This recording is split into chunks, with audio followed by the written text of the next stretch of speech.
ॐ नमः शिवाय।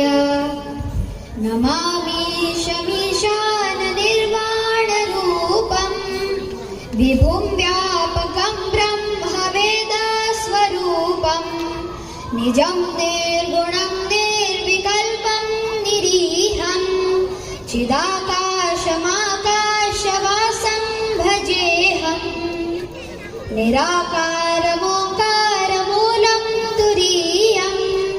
गिराज्ञानगोतीतमीशं गिरीशं करालं महाकालकालं कृपालं गुणागारसंसारपारं नतोऽहं तुषाराद्रिसंकाशगौरं गभीरं मनोभूतकोटिप्रभाश्रीशरीरं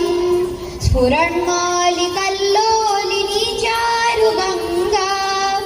लसद्भालबालेन्दुकण्ठे भुजङ्गा चलत्कुण्डलं भ्रुसुनेत्रं विशालं प्रसन्नाननं नीलकण्ठं दयालं मृगाधीशचर्माम्बरं मुण्डमालं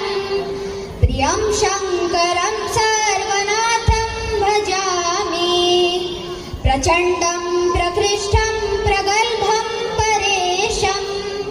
अखण्डं अजं भानुकोटिप्रकाशं त्रयशूलनिर्मूलनं शूलपाणिं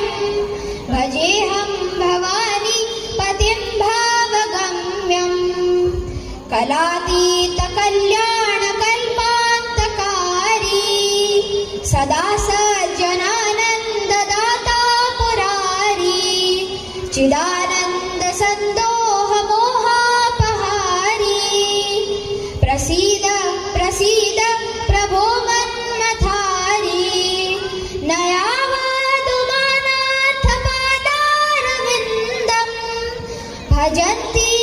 लोके परे वानराणां न तावत् सुखं शान्ति सन्तापनाशं प्रसीद प्रभो सर्वभूताधिवासं न जानामि योगं जपं नैव पूजां नतोऽहं सदा सर्वदा शम्भुतोऽभ्यां जराजन्मदुःखौघताताप्यमानं प्रभो पाहि आपन् नमामि श्रीशम्भो। ॐ रुद्राष्टकमिदं प्रोक्तं विप्रेण हर्तोषये ये पठन्ति नरा भक्त्या तेषां शम्भुः प्रसीदति। ॐ